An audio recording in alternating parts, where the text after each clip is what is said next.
Hi friends, బోటి fry ఎలా చేయాలో ఒకసారి నేను చెప్తాను. ఫస్ట్ బోటిని మనం షాప్ నుంచి తెచ్చుకుంటాం కదా, అంత మంచిగా ఉండదన్నమాట. మనం ఫస్ట్ వేడి వాటర్లో బాగా వేడి నీళ్ళను బాగా మరగనిచ్చిన తర్వాత బోటి తెచ్చుకున్నాక అవన్నీ అందులో వేయాలి. ఫస్ట్ బోటి కడిగేటప్పుడు వీడియో తీయలేదు మేము, ఫ్రై చేసేటప్పుడు మాత్రం తీస్తున్నా. కడగడం మాత్రం చాలా లేట్ అయిపోయింది, 1 అవర్ అట్లా పట్టింది కడగడం. మాకు మళ్ళీ ఫస్ట్ టైం అనమాట బోటికి ఫ్రై చేయడము. మాకు కడగడం కూడా రాదు, నాకు రాదు, మా ఆయనకు కూడా రాదు. ఏదో అట్లా కష్టపడి తిట్టుకుంటూ ఇద్దరం కాసేపు తిట్టుకున్నాం కడిగేటప్పుడు కూడా. తర్వాత అట్టుకు ఇట్టుకు చేసుకొని కడిగేసినాం. దాన్ని కొంచెం బాయిల్ చేసి ఉడకబెట్టుకున్నాం, కొంచెం పసుపు వేసుకున్నాం అనమాట. తీసి పక్కన పెట్టుకొని బోటికి మనం కొంచెం మనకు ఇంట్లో ముక్కుడు ఉంటుంది కదా చిన్నది, ఆ ముక్కుడు బాండి పెట్టుకొని మనం ఫ్రైకి కొంచెం ఆయిల్ ఎక్కువనే యూజ్ చేసుకోవాలి. మేము కిలో తెచ్చినాం కానీ చాలా వరకు మాకు కడగరాక మొత్తం తీసేసినాము. అటు ఇటు ఒక 1/2 కిలో అంత ఉన్నదేమో అంతే. దానికి సరిపోయేంత ఆయిల్ వేసుకొని దానికి సరిపోయేంత జీలకర్ర. ఫ్రైకి మనం కొంచెం జీలకర్ర ఉంటే కొంచెం టేస్ట్ తాకుతూ ఉంటుంది, మనం నమ్ములుతూ ఉంటాం కదా, కరకరమనేలాగా చేస్తున్నాను అనమాట. తర్వాత కొన్ని పచ్చిమిర్చి కొన్నే వేసుకోవాలి, మరీ ఎక్కువ వేసుకోకండి. కొన్ని ఉల్లిపాయలు ఎందుకంటే ఎక్కువ వేసుకుంటే తొందర మాడిపోతాయి కదా, మనకి మంచిగా అనిపించదు. కాబట్టి కొన్ని పచ్చిమిర్చి అయినా ఆనియన్స్ అయినా కొన్ని వేసుకున్న తర్వాత బోటి మనం ఉడకబెట్టుకొని కొంచెం మామూలుగా ఉడకబెట్టిన అనమాట. కొంచెం పసుపు వేసి ఉడకబెట్టిన మామూలుగా. దాన్ని మీకు వీడియోలో చూపేయలేదు కానీ ఉడకబెట్టుకోవాలి. ఇలా ఉడకబెట్టుకొని పక్కకు తీసుకున్న తర్వాత ఇప్పుడు ఆయిల్లో ఈ బోటిని వేసుకోవాలి. వేసుకొని కొంచెం ఇట్లా చూడండి ఎలా అవుతుందో. ఫస్టే అల్లం వెల్లి పేస్ట్ వేసుకోవద్దు, ఎందుకంటే తొందర అడగంటుతుంది. బోటి అనేది చాలాసేపు ఫ్రై కావాలి కాబట్టి అల్లం వెల్లిగడ్డ పేస్ట్ ముందుగా వేసుకోకండి. ముందుగా వేసుకుంటే మాడిపోతుంది. అందుకోసమే కొంచెం లాస్ట్లో మనం ఇక దించుతాం అనే ముందు కారం వేసే ముందే కొంచెం ముందు వేసేయాలన్నమాట. ఎందుకంటే ముందు వేసేస్తే మాడిపోయి అడగంటి ఇక ఫ్లేవర్ అనేది మంచిగా ఉండదు. మాడిపోతే మనం ఇంతసేపు గంట సేపు కష్టపడ్డాం మేము దానికోసం. మా కష్టం అంతా వృధా అవుతుంది అనేసి అల్లం వెల్లిగడ్డ పేస్ట్ వేయలేదు. చూసుకోండి. ఇక బ్యాండ్ మనం మూత పెట్టుకోవాలి. దానికి మూత పెట్టుకున్నాక తీసిన తర్వాతకి ఇలా, ఎందుకంటే ఊకెందుకు కలపాలంటే మళ్ళీ అడగంటుతుంది కదా ఫ్రెండ్స్. అందుకోసమే మనం ఒక 10 మినిట్స్కి ఒకసారి 5 మినిట్స్కి ఒకసారి గ్యాస్ కూడా మీడియం ఫ్లేమ్లో పెట్టుకొని వేయించుకోవాలన్నమాట. బోటి వేయించేటప్పుడు పట్మని అంటుంది, సౌండ్స్ వస్తాయి, భయపడకండి. ఎందుకంటే అది ఫ్రై అవుతుంటే దాంట్లో నుంచి అట్లనే వస్తుంది అనమాట. భయపడకండి. మూత పెట్టిన తర్వాత ఒక 5 మినిట్స్కి అట్లా తీసి ఇలా కలుపుతూ ఉండండి. చూడండి ఎలా ఫ్రై అయ్యిందో. మీరు చూసే విధంగా ఫ్రై అవుతుంది. సేమ్ నేను చెప్పినట్టు చేసేస్తే ఇలానే వస్తుంది. చూడండి ఎంత చక్కగా అవుతుందో.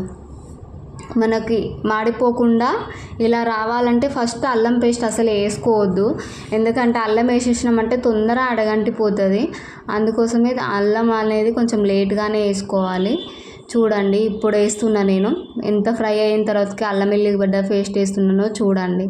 ఎందుకంటే మనం తొందర వేసేస్తే మాడిపోతే మనం చేసింది కూడా వేస్ట్ అయిపోతుంది. అందుకోసమే కొంచెం లేట్గా వేసుకోండి. కాకపోతే బోటి అనేది చాలా చాలా పెద్ద ప్రాసెస్. కడగడం ఫ్రై చేయడం ఒక 1/2 అవర్లో అయిపోయింది, కానీ కడగడం మాత్రం మాకు 1.5 అవర్ 1 అవర్ ఎక్కువ మస్తు టైం తీసుకుంది. ఇంకా మేము అందులో పంచాయి కూడా పెట్టుకున్నాం కాసేపు కడగమంటే. మా ఆయన కడిగిండు నడుములో వస్తుందని లేచిండు. తర్వాత నన్ను కడగమంటే నాకేడు వస్తుంది అది. అట్లా అయిపోయింది అనమాట. మీ ఇద్దరం గొడవ పెట్టుకున్నాం కాసేపు. తర్వాత మేము గొడవ అంటే ఒక 2 నిమిషాలు కూడా ఉండదు అనుకోండి, మళ్ళీ మాట్లాడుకుంటూనే ఉంటాం. చాలాసేపు గొడవ అది ఇది మాకేం ఉండదు. తర్వాత కొంచెం పసుపు వేసుకోండి. దానికి ఆల్రెడీ నేను ఉడకబెట్టే ముందు కొంచెం పసుపు వేసాను కాబట్టి కొంచెమే వేసుకున్నాను. తర్వాత దానికి సరిపోయేంత సాల్ట్ కూడా తక్కువనే వేసుకోండి, ఎందుకంటే ఫ్రై కదా, ఆ ఉప్పిసం అయితే మనం తినలేము. అందుకోసమే సాల్ట్ కూడా కొంచెమే వేసుకోండి. మనకు తెలుస్తుంది కదా రుచి. కొంతమంది చాలా చప్పగా తింటారు, కొంతమంది ఉప్పు అనేది ఎక్కువ తీసుకుంటారు. మనం ఎంత అయితే తీసుకుంటామో అంత వేసుకోండి. మీరు మీ రుచికి తగ్గట్టు వేసుకోండి. కారం కూడా అంతే, ఎవరి రుచికి తగ్గట్టు వాళ్ళే వేసుకోవాలి కదా. ఫ్రై అనేది మనం ఉట్టిగా తింటాం కాబట్టి కారం కూడా కొంచెం లిమిట్లో వేసుకుంటేనే బెటర్. ఎందుకంటే మనం బోటి ఫ్రై అనేది ఊరికేనే తింటాము, అన్నంలో తినం కదా. కుదిరితే చపాతీలోకి బాగున్నది. మేము ఇలా ట్రై చేసినాం, చపాతీలో కూడా చాలా బాగా వచ్చింది. ఎందుకంటే చపాతీలో తింటే కూడా టేస్ట్ అనేది మంచిగా అనిపించింది బోటి ఫ్రై. ఇంతే ఫ్రెండ్స్, తొందరనే అయిపోతుంది ఫ్రై చేయడం, తొందరనే. కాకపోతే కడగడం ప్రాసెస్ మాత్రం చాలా. కొత్తిమీర వేసుకోవాలి లాస్ట్కి. కొత్తిమీర దానికి కొంచెం మనం గరం మసాలా వేసేసుకొని ఉంటే బాగుంటుంది. చాలా చాలా ఎలా అయిందో చూడండి, మంచిగా అయింది కదా ఫ్రెండ్స్. అందరూ కూడా ఇలానే ట్రై చేయండి. ఎందుకంటే బోటి తింటే డైజెషన్ కూడా తొందర అవుతుందంట. మటన్ కంటే బోటి చాలామందికి ఇష్టం ఉంటుంది. కాకపోతే కడగడం ఇవన్నీ అవుతుంది కాబట్టి చాలామంది తెచ్చుకోరు, ఇంట్రెస్ట్ చూపెట్టరు. ఎందుకంటే కడిగే ప్రాసెస్ ఎక్కువ ఉంటుంది కాబట్టి బోటి తెచ్చుకోవడానికి చాలామంది ఇంట్రెస్ట్ చూపెట్టరు. కాకపోతే మటన్ కంటే బోటీనే చాలా మంచిదంట హెల్త్కి.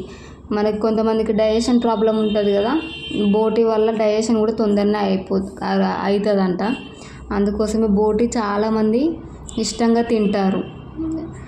చాలామందికి ఇష్టం, కాకపోతే కడగడం లేట్ అవుతుంది అనేసి ఎవరు తెచ్చుకోరు. చూడండి ఎలా అయిందో. ఫినిషింగ్ టచ్ అనమాట ఇది. బంద్ చేసినాను, అయిపోయింది. బోటి ఫ్రై అయిపోయింది. చూడండి, మేము మటన్ కొంచెం తెచ్చుకున్నాం, 1/2 కిలో. అది కూడా చూపెడుతున్నాను చూడండి.